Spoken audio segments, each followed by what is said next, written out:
So are you ready for a healthy menopause? Well, if you're in menopause, or even better, if you're entering perimenopause, this is for you. As a clinician, I understand the physiologic changes that are happening during menopause. As a fellow female, I've been there. I know. And I know how overwhelming it can be. I want to share these two things with you, both what I've discovered personally, but most importantly, what's going on physiologically, so that you can enter perimenopause with a lot more confidence that you know how to do it well. So what happens in perimenopause? Well, everything changes. There's three root cause changes. When you treat the root cause of something, it simplifies the solution. So let's simplify perimenopause so that you can go through perimenopause well. The three root changes that happen during perimenopause are that first, your muscle mass changes. Women lose muscle twice as fast as any other time in their life during perimenopause and menopause. The second thing that happens is there's all these internal changes. You start to have hot flashes, your eyesight changes, you have to remember to bring reading glasses everywhere, your moods change, your sleep changes. There's so many internal changes that are happening, and this creates internal stressors.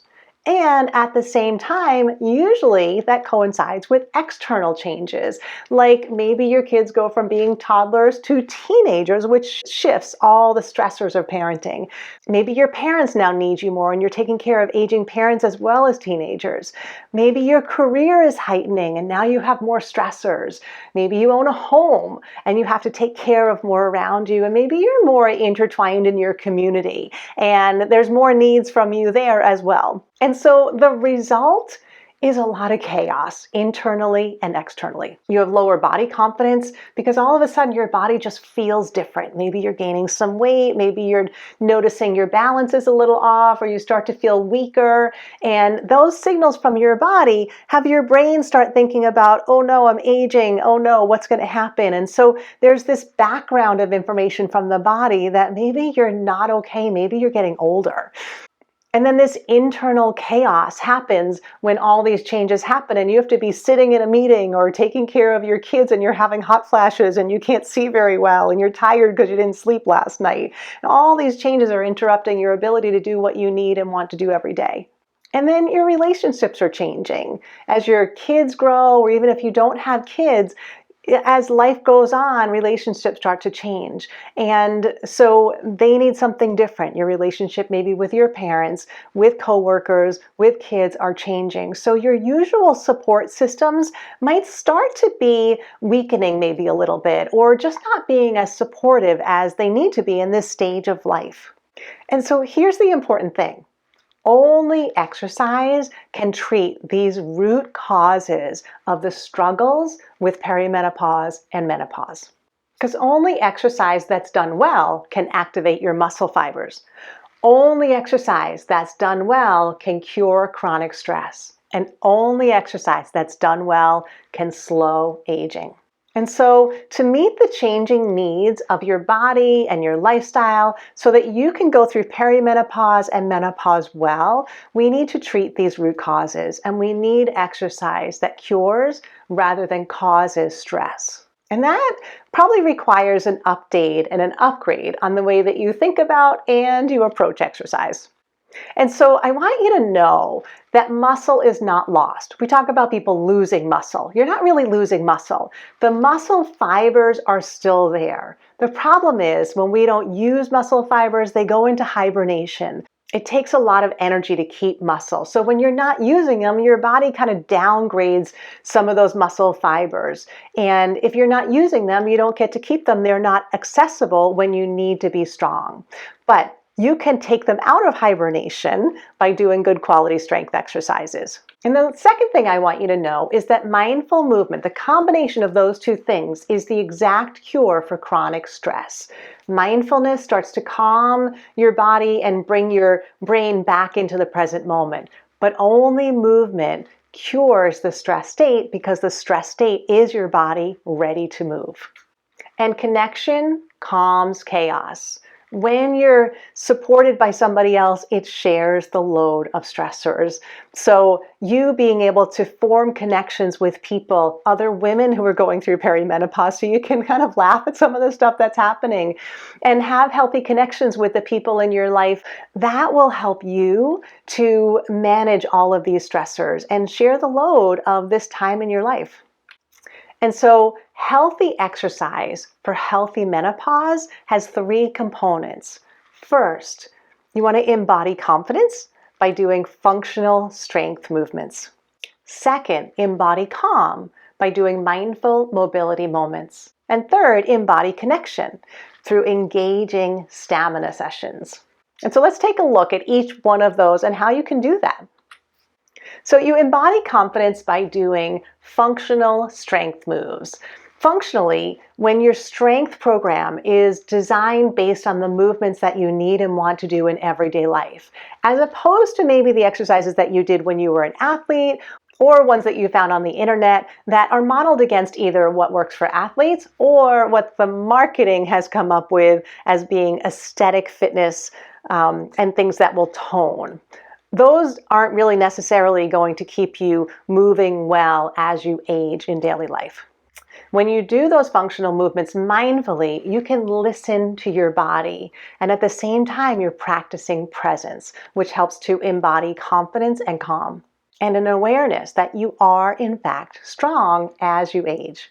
Making sure that you progress gradually. This is the best way to prevent injury, by starting with a muscle memory set, which is doing the movements without any resistance at all to get the muscle memory, and then building on that muscle memory, gradually going to a nice challenging set to tell those muscle fibers you want them to stay active. And consistency. Building it into your life as a moment of your day to embody confidence adds the value of this. You're not just doing your strength exercises to keep your bones strong as a task on your list. No, functional strength exercises that embody confidence, because you're doing them mindfully, are a time out in the day to really feel strong and confident, to be embodied in that confidence. This way, your body and your brain want to work together. They want to do strength exercises because you walk away feeling better right now. And so the second is to embody calm through mindful mobility moments. So you might take time out to exercise, but in between those moments, stress happens, and it can keep you stuck in a stress state. Mindful mobility moments are sprinkling your day with some stretching. But stretching done in a way that is done the way your body's designed, so that it feels good instantly. So you're not trying to make muscles stretch or forcing them. What you're doing is listening for what I call thank you positions, moving your body into positions where it feels like your body is saying thank you. It just feels good. And then you just stay there and you let your body take care of you. When you do this, you are releasing that held tension in your body from a stress state, clearing it from your body. When you do it mindfully, it clears the stress state. So you want to do that frequently, because stress is supposed to be a cycle. So the cure for chronic stress is taking frequent breaks from a stress state. Mindful mobility takes care of that. And so when you do this consistently, even just once a day, you make sure that you are not being stuck in a stress state and then piling on all the added stressors to your body and your health from being stuck in a stress state. And lastly, embody connection with engaging stamina sessions. So stamina is the ability to have energy for extended periods of time. That's what cardiovascular exercise is supposed to do. When we call it cardio, we talk about getting your heart rate up and sweating and burning calories and all of that, which kind of makes it stressful. The whole point is to build stamina, the ability to produce energy for longer periods of time. That's the point of cardiovascular exercise. That's what keeps your cardiovascular system strong and keeps your whole body healthy. And most importantly, lets you have energy for things that you want to do in everyday life.